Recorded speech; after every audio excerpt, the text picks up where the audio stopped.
بسم اللہ الرحمن الرحیم. السلام علیکم. انشاءاللہ ہم آج جلال الدین رومی صاحب کی فلسفی پہ کچھ روشنی ڈالیں گے، ان کی خیالات پہ کچھ روشنی ڈالیں گے. جب صوفیزم اور مسزم کی بات ہو رہی ہو تو جلال الدین رومی کا ذکر ہونا بہت ضروری ہے. جلال الدین رومی کی پیدائش 1207 اور وفات 1273 ہے. جلال الدین رومی صاحب پرشیا میں پیدا ہوئے، مگر زندگی کا بیشتر حصہ انہوں نے ترکی کے اندر گزارا، بلکہ ترکی میں لوگوں کو کرسچینٹی سے اسلام کے دائرے میں لانے میں رومی کا بہت بڑا ہاتھ ہے، بہت بڑا کردار ہے. رومی کا یہ تصور کہ یہ خیال تھا کہ پریئرز اور میڈیٹیشن کے ذریعے، یعنی عبادت اور تفکر کے ذریعے ہم اپنی روح کے قریب ہو سکتے ہیں. اپنی روح کے قریب ہونے کا نتیجہ میں ہم اللہ سے قریب ہو سکتے ہیں.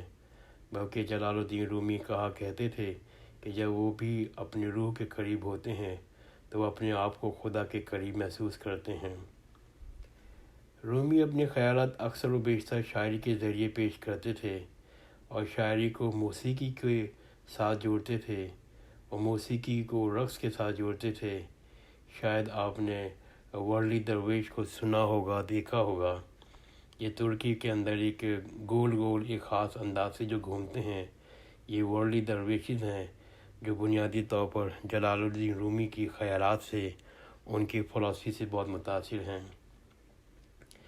رومی کا اثر یورپ کی سوچ پر بہت زیادہ نہیں ہوا جس طرح ابن سینا، ابن رشد اور امام غزالی نے اپنے نقوش چھوڑے ہیں، کیونکہ اس وقت یورپ ایرسٹوٹل، ریشنلزم اور گریک فلاسفر سے بہت متاثر تھا، اور مسزم کو شاید اتنا تصور نہیں تھا ان کے دماغ میں، اور نہ انہوں نے یورپ میں اتنا متاثر کیا.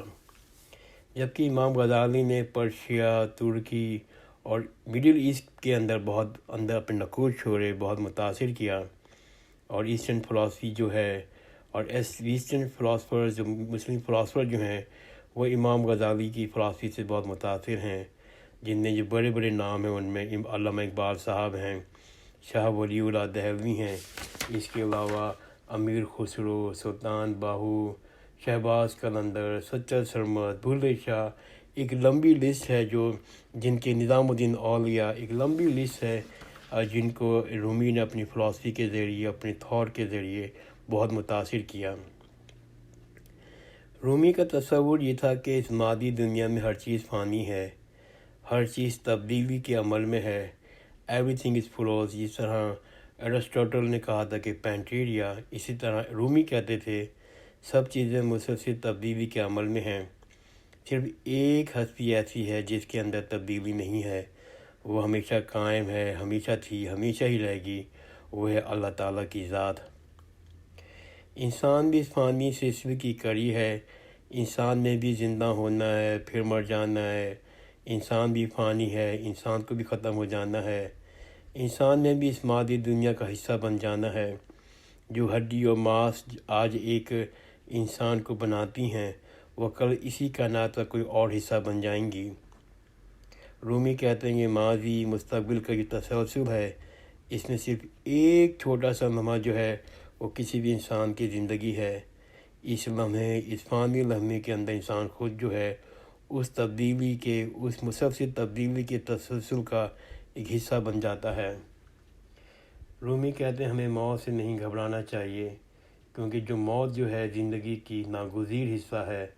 جو چیز ہمیں موت کا شکار ہوتی ہے یا زندگی کا شکار ہوتی ہے، وہ کسی اور شکل میں ایک اور زندگی اختیار کر لیتی ہے. مثال کے طور پر ایک انسان جو ہے، جو آج زندہ ہے، یہ میں جو آج زندہ ہوں کل میں نہیں ہوں گا اس دنیا میں. مگر یہ نہیں کہ جن چیزوں سے میں بنا ہوں، جو میری مادی خصوصیات ہیں، وہ ختم نہیں ہو جائیں گی، بلکہ وہ کسی پودے کی شکل میں زندہ ہو جائیں گی. میری ماس اور ہڈیاں جو ہیں اس کائنات کا ہمیشہ حصہ رہیں گی، کل وہ کوئی اور شکل اختیار کر لیں گی. رومی کہتے ہیں میں ایک معدنی ذرہ تھا، جب میری موت ہوئی تو ایک پودا بن گیا. جب میری موت کی حیثیت سے موت ہوئی، جب میری پودے کی حیثیت سے موت ہوئی تب میں ایک جانور بن گیا، اور جب میری جانور کی حیثیت سے موت ہوئی تب میں ایک انسان بنا. رومی کہتے ہیں کہ اگر یہ مادی دنیا فانی ہے تو پھر اس فانی دنیا میں جو مادی مسئلے مسائل ہیں اس پر توجہ دینا شاید اتنا اہم نہیں، کیونکہ تمام چیزیں فانی ہیں، یہ دنیا بھی پوری فانی ہے۔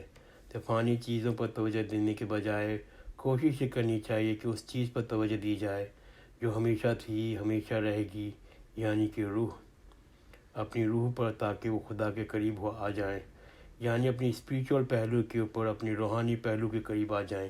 یہی زندگی کا مقصد ہے۔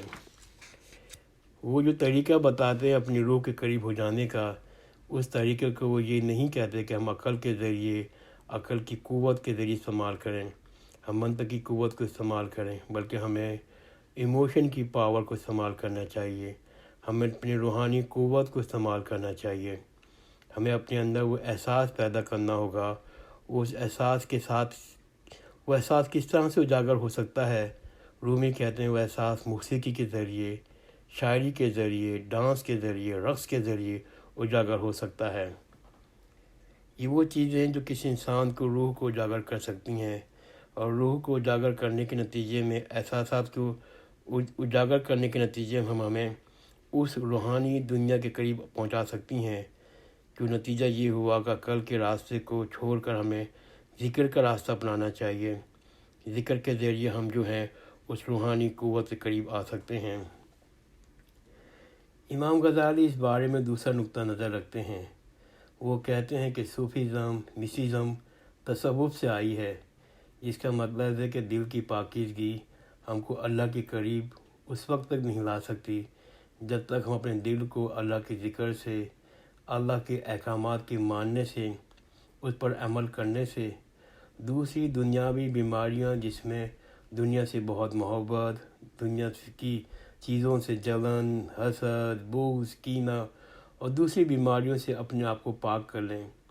وہ قرآن شریف کی اس آیت کو بتاتے ہیں جس میں اللہ تعالیٰ نے فرمایا ہے کہ دل کا سکون اللہ کی یاد میں ہے۔ وہ اس قرآن شریف کی آیت کا ریفرنس بھی دیتے ہیں جس میں اللہ تعالیٰ نے فرمایا ہے اس دن، یعنی قیامت کے دن، جب تمہاری دولت، بچے تمہیں کوئی فائدہ نہیں دیں گے سوائے ان لوگوں کے جو اللہ کے پاس قلب سلیم یعنی ساؤنڈ ہارٹ لے کر آئیں گے۔ امام غزالی کی صوفیزم قرآن حدیث کے احکامات سے باہر نہیں نکلتی، اس لیے دونوں کی صوفیزم میں کافی فرق ہے۔ امام غزالی اپنی صوفیزم کو قرآن شریف، حدیث اور ان کے تابع لاتے ہیں، اور وہ کہتے ہیں کہ دل کی صفائی جو ہے وہ اصل میں اللہ سے قریب لانے کا نتیجہ ہے، اللہ سے روحانی طاقت حاصل کرنے کا نتیجہ ہے، جبکہ رومی کا نقطہ نظر ہے کہ دل کے قریب، اللہ کے قریب آ سکتے ہیں جب آپ اپنی روح کے قریب آئیں، اور روح کے قریب آنے کا طریقہ یہ ہے، رومی صاحب فرماتے ہیں کہ آپ شاعری کے ذریعے آ سکتے ہیں، موسیقی کے ذریعے آ سکتے ہیں، اور ڈانس کے ذریعے آ سکتے ہیں۔ تو دونوں فلاسفرز کا ڈیفرنٹ نقطہ نظر ہے، اور رومی اس نظر میں اپنے آپ کو ڈیفرنٹ پاتے ہیں، اور امام غزالی اپنے آپ کو اللہ کے نزدیک اس لیے لانے کہتے ہیں کہ آپ قرآن شریف اور اسلام کے احکامات کو مانیں۔ میں نے کوشش کی دونوں کا نقطہ نظر آخر میں بیان کر سکوں۔ اگر کسی صاحب کو کوئی کوسچن ہے یا اور وہ ڈیٹیل کے ساتھ ڈسکس کرنا چاہتا ہے تو میں بہت خوش ہوں گا اگر وہ مجھے ای میل کر دے۔ جزاک اللہ خیر، خدا حافظ۔